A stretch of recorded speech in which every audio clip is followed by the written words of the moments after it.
नमस्कार दोस्तों, मैं दिव्यांश आप सभी का स्वागत करता हूं आपके अपने चैनल दिव्यांश पाठशाला में। उम्मीद करता हूं कि आप सभी लोग कुशल होंगे। भारतीय राज्य व्यवस्था के आज के सेशन में आप सभी का विशेष स्वागत है, जहां हम लोग चर्चा करेंगे भारतीय नागरिकता के बारे में। लास्ट क्लास में हम लोगों ने चर्चा किया था संघ एवं राज्य क्षेत्रों के बारे में, अर्थात हम लोगों ने भारत की बाउंड्री के बारे में चर्चा कर ली। किस तरह से भारत का निर्माण हुआ, किस प्रकार से भारत के नामकरण हुआ। अगर आपने वो क्लास नहीं देखा है तो यहाँ पे आपको एक लिंक मिल जाएगा, वहां से जाकर उस क्लास को देख सकते हैं। आज हम लोग चर्चा करेंगे इस राज्य क्षेत्र में निवास करने वाले व्यक्तियों के बारे में।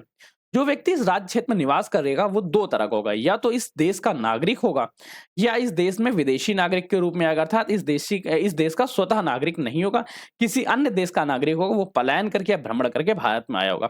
अब नागरिक होने या विदेशी नागरिक होने पे आपको क्या क्या बेनिफिट्स हैं, क्या बेनिफिट्स होने चाहिए, इन सभी के बारे में आज हम लोग डिटेल से में चर्चा करेंगे। हमारी सेकंड क्लास है, पहली क्लास नहीं देखी तो उसको भी देख लीजिएगा, कंप्लीट प्लेलिस्ट। ये पूरी प्लेलिस्ट एक बात को बहुत अच्छे से ध्यान रखती है कि 90 दिन के अंदर कोर्स पूरा कंप्लीट किया जाएगा भारतीय संविधान का, साथ में इसका प्रैक्टिस सेट अर्थात पीवाईक्यूज के बारे में कवर होगी। ये जानकारी आपको कहां से मिलेंगी, कब किस दिन क्या टॉपिक पढ़ाया जाएगा, तो उसके लिए पहली वीडियो देख लीजिएगा। चलिए इस डिटेल क्लासेस और पीडीएफ नोट्स के साथ आज की क्लास को स्टार्ट करते हैं। क्लास को स्टार्ट करने से पहले आपसे एक हम्बल रिक्वेस्ट है, सेशन अच्छा लगे तो सेशन को लाइक करके दोस्तों के साथ शेयर कर दीजिएगा, अपने व्यूज कमेंट करके बताइएगा। और चैनल पर नया है, पहली बार आते हैं, चैनल को सब्सक्राइब कर लीजिएगा, क्योंकि आपका एक सब्सक्रिप्शन हमारे लिए मोटिवेशन का और आपके लिए सिलेक्शन के प्रति एक नया कदम होता है। तो चलिए सिलेक्शन के प्रति एक नए कदम को आगे बढ़ाते हुए आज हम लोग चर्चा करते हैं नागरिकता के बारे में। नागरिकता का प्रावधान कहाँ पे है? भारतीय संविधान के भाग 2 आर्टिकल 5 से 11 के मत किया गया। ये भारत में ब्रिटेन के संविधान से अंगीकृत किया गया है। 3 पॉइंट्स याद रखिएगा। वर्णन का है भाग 2 में आर्टिकल 5 से लेके 11 में। किस देश के संविधान से लिया गया था? ब्रिटेन के संविधान से लिया गया था। ठीक, अब हम लोग चर्चा करते हैं नागरिकता किस प्रकार से प्रदान की जाएगी, किस प्रकार से समापन किया जाएगा। उससे पहले एक छोटा सा हिंट देख लेते हैं, नागरिक और विदेशी नागरिक होने में क्या फायदा है। अगर आप किसी देश के नागरिक हैं तो मुख्य रूप से आपको गवर्नमेंट जॉब में समानता देखने को मिलेगी, बोलने एवं अभिव्यक्ति की स्वतंत्रता, सांस्कृतिक एवं शिक्षा का अधिकार आपके पास होगा, मतदान करने का अधिकार होगा, संवैधानिक पदों पर नियुक्त होने का अधिकार होगा, साथ में चुनाव लड़ने का अधिकार होगा, तथा आप पर किसी भी आधार पे धर्म, जाति, लिंग, मूल वचन या जन्मस्थान के आधार पर कोई भी भेद नहीं किया जाएगा। अगर आप विदेशी नागरिक होते हैं तो जीने की, रहने की, खाने की, पीने की, निवास करने की तो स्वतंत्रता होगी, परंतु मतदान का अधिकार आपको नहीं प्राप्त होगा, संवैधानिक पदों पर नियुक्त होने का अधिकार आपको नहीं प्राप्त होगा, चुनाव लड़ने का अधिकार आपको नहीं प्राप्त होगा। साथ में आप अभिव्यक्ति कर सकते हैं, परंतु देश के अगेंस्ट में आप अपनी अभिव्यक्ति नहीं कर सकते हैं। गवर्नमेंट जॉब की आपको नियुक्ति नहीं होगी, तथा गवर्नमेंट जॉब की समानता आपको नहीं प्रदान की जाएगी। कुछ विदेशी नागरिक भी भारत में गवर्नमेंट जॉब पा सकते हैं, परंतु उनके लिए विशेष मत हैं, विशेष प्रावधान किए गए हैं। अब हम लोग चर्चा करते हैं कि आर्टिकल 5, आर्टिकल 6, 7, 8, 10, 11 में क्या वर्णन है। पर सबसे पहले मेरा आपको बताने की इच्छा है कि अनुच्छेद 11 के बारे में। भाग 2 में जो अनुच्छेद 11 है वो क्या कहता है। अनुच्छेद 11 एक बहुत छोटी सी बात कहता है। अनुच्छेद 11 कहता है भारत में नागरिकता संबंधी समस्त कानून या समस्त प्रावधान केवल भारतीय संसद द्वारा बनाए जाएंगे। लिख लेते हैं, नागरिकता संबंधी समस्त कानून, नागरिकता संबंधी समस्त कानून, नागरिकता संबंधी समस्त प्रारूप, समस्त प्रावधान केवल भारतीय संसद द्वारा किए जाएंगे, केवल भारतीय संसद द्वारा किए जाएंगे, भारतीय संसद द्वारा किए जाएंगे, संसद द्वारा किए जाएंगे। मेरे ख्याल से आपको पॉइंट्स कंफर्म हो गया होगा कि जो आर्टिकल 11 है, आर्टिकल 11 कहता है। अब हम लोग चर्चा करते हैं 5 से 7, 8, 9, 10, 11। एक्चुअली होता गया है, 5 को पढ़ने से पहले आपको 2 बातें ध्यान रखनी पड़ेगी। पहले भारत एक एकल भारत होता था, फिर एक कुछ अंग्रेज आए जिन्होंने भारत में व्यापार करने आए थे, परंतु व्यापार करते करते भारत के प्रशासनिक व्यवस्था में शामिल हो गए। धीरे धीरे इन्होंने भारत के भूखंड को अलग कर दिया, जिस भूखंड को हम लोग तत्कालीन समय में पाकिस्तान के नाम से जानते थे, तथा ये एरिया भी पूर्वी पाकिस्तान कहलाता था। समय पे कालांतर में धीरे धीरे ये पूर्वी पाकिस्तान समाप्त हो गया, बांग्लादेश बन गया। अब जब ये बंटवारा हो रहा था तो उस बंटवारे के समय कुछ ऐसे लोग थे जो पाकिस्तानी सरजमी में भी थे और भारतीय सरजमी में भी थे। प्रारंभ में तो ये सभी भारतीय थे, परंतु जब ये पाकिस्तान का निर्माण हुआ तो यहाँ से कुछ लोग भारत में आए तथा कुछ लोग यहाँ से भारत पाकिस्तान में चले गए। कुछ ऐसे भी हुए जो पहले तो पाकिस्तान से जो कुछ ऐसे भी लोग हुए जो पहले भारत के क्षेत्र राज्य से पाकिस्तानी राज्य क्षेत्र में गए, परंतु कुछ दिन निवास करने के बाद पुनः वापस लौट गए। तो अब इन लोगों को किस तरह से भारत की नागरिकता प्रदान की जाएगी, इन सभी बातों का, इन सभी चीजों का, इन सभी पॉइंट्स का प्रावधान आर्टिकल 5 से लेकर 11 के मध्य किया गया। वर्तमान समय में नागरिकता किस प्रकार से प्रदान की जाती है उसके बारे में बाद में चर्चा करते हैं। सबसे पहले हम लोग देखते हैं आर्टिकल 5 के बारे में। आर्टिकल 5 क्या कहता है? भारत में जन्म लिए हुए प्रत्येक व्यक्ति को भारत का नागरिक माना जाएगा। बस शर्त यह है कि उसके माता-पिता का जन्म संयुक्त भारतीय राज्य क्षेत्र में हुआ हो। मतलब आपके माता-पिता सन 1949 1949 से पहले भले वो पाकिस्तानी राज्य क्षेत्र की ज़मीन पे जन्म लिए हों, परंतु जब आपका जन्म हुआ तो आप भारतीय सरजमीं में आ चुके थे। तो ऐसी दशा में आपको भारत का नागरिक माना जाएगा। पॉइंट डिटेल में देख लेते हैं। यदि उसके माता-पिता का जन्म भारत में हुआ, उसके माता-पिता में से कोई भी एक भारत का जन्मा हो, यदि कोई व्यक्ति संविधान लागू होने के 5 के पूर्व लगातार 5 वर्षों तक भारत में रहा, तो वह भी भारत का नागरिक माना जाएगा। फिर हम लोग चर्चा करते हैं भाग 6 के बारे में। भाग 6 क्या कहता है? पाकिस्तानी राज्य क्षेत्र से भारत में आने वाले लोगों के लिए प्रावधान किया गया। अभी हम लोगों ने पढ़ा था, भारत का बँटवारा कर दिया गया। अब यहाँ से ये जो राज्य क्षेत्र थे, इन राज्य क्षेत्र से कुछ लोग भारत में निवास किए। उनको किस आधार पे भारतीय नागरिक माना जाएगा, उसके लिए प्रावधान किया गया है क्या? वे लोग जो 19 जुलाई 1948 तक या उससे पहले भारत में आए हों, वो तथा भारतीय नागरिक होंगे। वे लोग जो 1949 जो लोग 19 जुलाई 1948 के बाद भारत में आए हों, वो भारतीय नागरिक के लिए आवेदन कर सकते हैं। ठीक? एक डेट रखी गई 19 जुलाई 1948। इससे पहले अगर आप भारत में आ गए, तो आपको भारत का नागरिक माना जाएगा। अगर इसके बाद आप भारत में आते हैं, तो आपको इसके लिए आवेदन करना पड़ेगा कि आप भारतीय राज्य क्षेत्र में रहते थे। फिर चर्चा करते हैं आर्टिकल 7 के बारे में। आर्टिकल 7 कहता है, कुछ लोग भारतीय राज्य से पाकिस्तानी राज्य क्षेत्र में चले गए, परंतु कालांतर में उन्हें यह ज्ञात हुआ कि पाकिस्तान उनके लिए नहीं बना है, वो पुनः वापस आ गए। तो ऐसे लोगों को किस आधार पर नागरिकता दी जाएगी, इसका वर्णन आर्टिकल 7 में किया गया। आर्टिकल 7 क्या कहता है? 1 मार्च 1947 को जो लोग पाकिस्तान चले गए, वे भारत के नागरिक नहीं होंगे, परंतु अगर वे 19 जुलाई 1948 से पहले वापस आ गए, तो वो भारतीय नागरिक कहलाएंगे तथा उन्हें भारतीय नागरिकता प्रदान की जाएगी। परंतु इनको रजिस्ट्रेशन कराना पड़ेगा। इनको क्या होगा? रजिस्ट्रेशन कराना होगा, ठीक? और अपने प्रूफ देने होंगे कि वो पाकिस्तान जाने के बाद पुनः वापस भारत में आ गए। फिर चर्चा करते हैं आर्टिकल 8 के बारे में। देखिए, जिस समय भारत आजाद हुआ, उस समय बहुत सारे ऐसे भी लोग थे, जो थे तो भारतीय राज्य क्षेत्र के, परंतु वो भारत में न रह के तत्कालीन दशा में ब्रिटेन या वह कहीं विदेश में रह रहे थे, या विदेश में भ्रमण करने चले गए थे, या विदेश में रहने लगे थे। तो इन लोगों को क्या भारत की नागरिकता प्रदान की जाएगी? इस बारे में वर्णन आर्टिकल 8 में किया गया। आर्टिकल 8 क्या कहता है?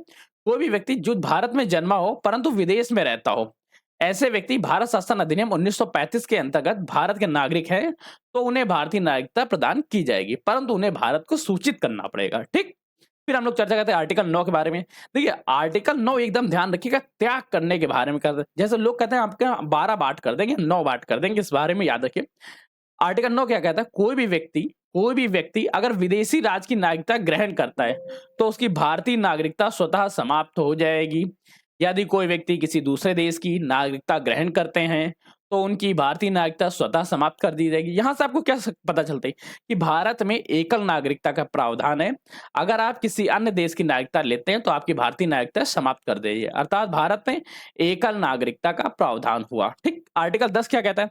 आर्टिकल 10 कहता है, अगर किसी भी व्यक्ति ने किसी पूर्वगामी प्रावधानों के तहत भारत की नागरिकता प्रदान की थी, नागरिकता ग्रहण की थी, तो किसी भी कानून या प्रावधानों के अधीन जब तक संसद द्वारा कोई रूल्स नहीं तैयार होगा, तब तक वो भारत के नागरिक बने रहेंगे। ठीक? ये नागरिकता की कंटिन्यूटी या निरंतरता के बारे में बताता है। अगर आपको एक बार भारतीय नागरिकता प्रदान कर दी गई, तो आप भारत के नागरिक बने रहेंगे जब तक भारतीय संसद द्वारा संविधान में कोई संशोधन ना किया जाए। आर्टिकल 11 क्या कहते हैं? आर्टिकल 11 कहता है कि संसद में कानून नागरिकता से संबंधित कानून बनाने का केवल अधिकार भारतीय संसद को होगा। नागरिकता के विषय में लॉ या प्रावधान बनाने का अधिकार केवल संसद के पास होगा। अब हम लोग चर्चा करते हैं कि ये तो तत्कालीन दशा थी। अब वर्तमान समय में नागरिकता किस आधार पर दी जाती? वर्तमान समय में नागरिकता दी जाती है नागरिकता संशोधन अधिनियम के तहत। नागरिकता संशोधन अधिनियम कौन-कौन से हो, ये याद रखिए। 1955, इसके बाद 1986, 1986 के बाद 1992, 1992 के बाद 2003, 2000 के बाद 3 के बाद 2015 और 2019। ठीक? वर्तमान समय तक नागरिकता संशोधन अधिनियम 6 पारित किए गए। 6 की संख्या याद करें: 1955, 1986, 1992, 2003, 2015 और 2019। 2019 में जो एक्ट लागू किया गया था, वो सन 2024 से इस जमीन पे उतर चुका है और लोगों के आधार पर नागरिकता प्रदान की जाने लगी। अब हम लोग चर्चा करते हैं इसके बारे में। अब इसमें क्या प्रावधान किया गया? वर्तमान समय में अगर आपको नागरिकता लेनी, तो आप जन्म द्वारा भारत की नागरिकता ले सकते हैं। जन्म द्वारा क्या है? 26 जनवरी 1950 के बाद नागरिकता संशोधन अधिनियम 1986 के पूर्व भारत में जन्म लेने वाले प्रत्येक व्यक्ति को भारत की नागरिकता प्रदान की जाएगी। नागरिकता संशोधन अधिनियम के प्रावधान के तहत भारत के राज्य क्षेत्र में जन्म लेने वाला कोई भी व्यक्ति भारत का नागरिक होगा यदि उसके माता-पिता में कोई एक भारत का नागरिक हो। मतलब अब आपके में माता या पिता में से कोई भी एक अगर भारत का नागरिक है तथा आपका जन्म भारतीय राज्य क्षेत्र में होता है, तो आपको भारतीय नागरिकता प्रदान की जाएगी। सेकंड, देशीकरण के माध्यम से। देशीकरण के माध्यम से क्या है? कोई व्यक्ति जो भारत के प्रथम अनुसूची में वर्णित देशों से का नागरिक नहीं है, भारत सरकार के निर्धारित प्रपत्र में देशीकरण के लिए आवेदन कर सकता है, परंतु इसके लिए कुछ रूल्स हैं, उन रूल्स को याद रखिएगा। आवेदन करने की तिथि से 12 वर्ष तक वह भारत में रहा हो या भारत की सेवा में कार्यरत रहा हो। 12 वर्ष से पहले कुल 7 वर्षों तक या कम से कम 4 वर्षों तक भारत में निवास किया हो।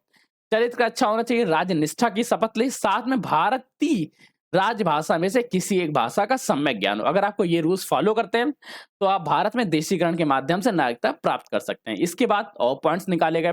देशीकरण के अलावा आप वंश परंपरा के आधार पर भी भारत की नागरिकता ले सकते हैं। वंश परंपरा के माध्यम से क्या है? वंश परंपरा के माध्यम से नागरिकता लेना थोड़ा-सा आसान हो जाता है, परंतु आपकी जो फैमिली चेन है, उनमें से कोई व्यक्ति भारत का नागरिक हो। यहाँ पे माता-पिता या मातामह, पितामह के बारे में केवल चर्चा की जाती है, इससे बड़ी चैन को नहीं काउंट किया जाता है, ये याद रखिएगा। मातामह, पितामह। पॉइंट क्या है? भारत के बाहर अन्य देश में 26 जनवरी 1950 के बाद जन्म लेने वाला व्यक्ति भारत का नागरिक माना जाएगा यदि उसके जन्म के समय माता-पिता में से कोई भारत का नागरिक हो। माता की नागरिकता के आधार पर विदेश में जन्म लेने वाले व्यक्ति को नागरिकता प्राप्त करने का प्रावधान नागरिकता संशोधन अधिनियम 1992 द्वारा कर दिया गया। ठीक? फिर चर्चा करते हैं पंजीकरण के माध्यम से। जो व्यक्ति भारत का नागरिक नहीं है, वह पंजीकरण करके भारत का नागरिकता प्राप्त कर सकता है। पंजीकरण का नागरिकता प्राप्त करने के लिए उक्त व्यक्ति को भारत में आवेदन करना पड़ेगा। आप आवेदन करके भी भारत की नागरिकता प्राप्त कर सकते हैं। क्या-क्या है? देशीकरण के माध्यम से, वंश परंपरा के माध्यम से, पंजीकरण के माध्यम से। देशीकरण के माध्यम क्या है? देशीकरण के माध्यम ये कि आपको 12 वर्ष तक भारत में रहे हो या भारतीय राज्य सेवा के अंतर्गत कोई सेवा कर रहे हो। लास्ट 12 वर्षों में से कम 7 वर्ष या 4 वर्षों तक केवल भारत में ही रहे हो, कहीं बाहर ना गए हो। राज्य निष्ठा की शपथ लेनी होगी, साथ में भारत में राजभाषा के रूप में चिन्हित भाषाओं में से किसी एक भाषा का आपको ज्ञान हो। और जब आप नागरिकता ले लेंगे तो आपको भारत के राज्य क्षेत्र में निवास करना होगा तथा नौकरी का इरादा करना होगा। फिर चर्चा करते हैं अर्जित भूभाग द्वारा। ये इकलौता एकमात्र ऐसा जरिया है जिसके द्वारा मुझे ऐसा लगता है कि एक दिन नल्ला पाकिस्तान को भी भारत की नागरिकता मिल जाएगी। है क्या? यदि भारत किसी नए भूभाग को भारत में शामिल करता है तो उस राज्य क्षेत्र के समस्त निवासियों को स्वतः ही भारतीय नागरिकता प्राप्त हो जाएगी। एग्जाम्पल गोवा, दमन दीव, पांडुचेरी, सिक्किम ये राज्य हैं जिनको भारत की नागरिकता प्राप्त की गई इस आधार पे। परंतु कल के दिन जो नल्ला पाकिस्तान है इसको अगर इस तरह की नागरिकता मिल गई बड़ा बुरा लगेगा, पर क्या कर सकते हैं? लड़का ही अपना है, देना ही पड़ेगी नागरिकता। फिर चर्चा करते हैं नागरिकता के समापन के बारे में। देखिए, नागरिकता के समापन के बारे में 3 मुख्य मत हैं। सबसे पहला परित्याग, जिसको हम लोगों ने पढ़ा था। अगर कोई व्यक्ति स्वेच्छा से किसी अन्य देश की नागरिकता ग्रहण करता है तो उसकी भारतीय नागरिकता समाप्त हो जाएगी, क्योंकि भारत में एकल नागरिकता का प्रावधान है, अतः एकल नागरिकता के तहत आप दोहरी नागरिकता नहीं ले सकते। प्रवेशन द्वारा क्या? जब कोई व्यक्ति नागरिक स्वेच्छा से किसी अन्य देश की नागरिकता ग्रहण करता है तो भारतीय नागरिक नहीं रहेगा। वंचित रहने द्वारा, यदि कोई व्यक्ति जब भारतीय नागरिकता ले रहा था तो भारतीय नागरिकता लेते समय उसने डॉक्यूमेंट्स में हेर-फेर की या गलत माध्यम के या गलत प्रारूप देके भारतीय नागरिकता प्राप्त की, तो इस तरह के व्यक्ति को वंचित किया जा सकता है। एक पॉइंट और यहीं पे याद रखिएगा, युद्ध काल के दौरान या कोई भी व्यक्ति भारत की राज्य के प्रति अनिष्ठा दिखाता है तो उसकी भी नागरिकता समाप्त की जा सकती है। युद्ध काल में शत्रु देश की मदद करने पे भी भारतीय नागरिकता समाप्त हो जाएगी। मतलब जब तक आप देश के सगे नहीं रहते, देश के अगेंस्ट में कोई काम करते हैं, तो आपकी नागरिकता समाप्त की जा सकती है। अब चर्चा करते हैं दोहरी नागरिकता क्या है। भारत में एक तरफ कहता है कि हमारे यहाँ एकल नागरिकता का परंपरा है, पर हमारे यहाँ एनआरआई कार्ड दिया जाता है। आप एनआरआई बन सकते हैं। पीआईओ कार्ड के, ओसीआई कार्ड के बारे में ये क्या है?